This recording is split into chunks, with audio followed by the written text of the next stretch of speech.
Let's talk about bile sludge. It is a real thing, and what it is, it's a pre-gallstone state. Gallstones develop over a period of time from sludge, and what we're talking about is a concentration of cholesterol without the thinning agent, which is bile. So that's really what it is, and it can create a lot of problems. Now, in bile salts, you don't just have bile salts.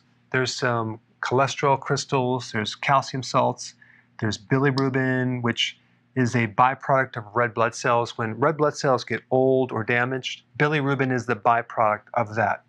There's salt, there's mucin, which is a compound involved in the mucus layer that lines the inside of the body and the gut and the mouth. It's all over the place.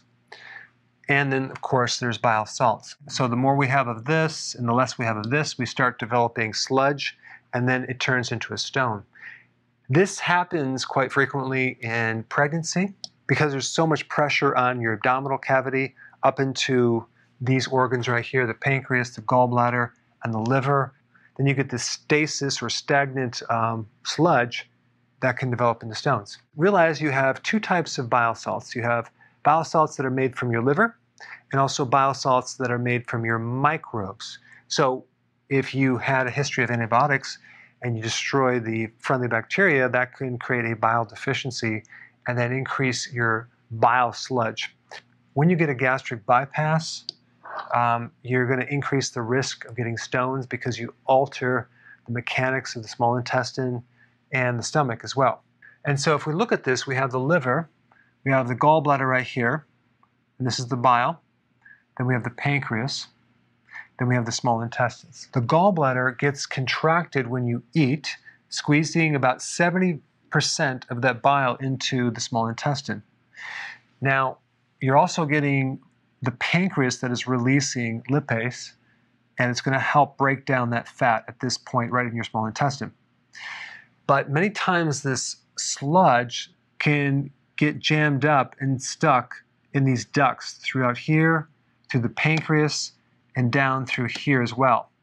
And then you get a lot of pressure, you get a lot of pain and inflammation, and that can even cause pancreatitis. It can then back up to the liver, creating inflammation in the liver, hepatitis, and eventually cirrhosis. Because what happens, bile salts are detergents, and they're meant to be in the right place.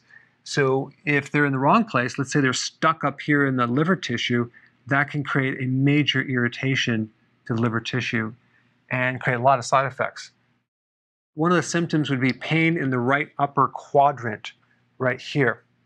And so that means that we're not getting that flow through here. And the sludge can also develop in the gallbladder itself and then eventually turn into gallstones too and prevent the release of the sludge into the ducts. One really important function of bile is the elimination of drugs, medications, xenobiotics. That would be any foreign chemicals to the body, drugs or chemicals, toxins, heavy metals, fat-soluble poisons, all sorts of things that shouldn't be in your body. If you have the following symptoms, like pain in your central part of your abdomen right here, or in the right upper quadrant, or even the left side, and if it's bile sludge, a very simple solution would be to start taking some purified bile salts on an empty stomach.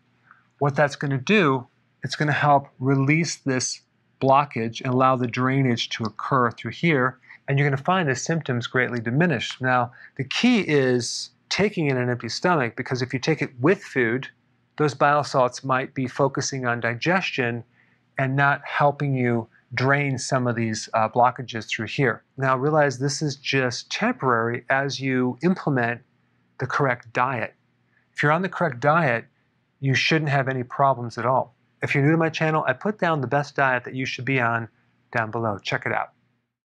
Hey, before you go, if you're benefiting from any of my content, I would love to hear about your success story. Please share it in the link down below.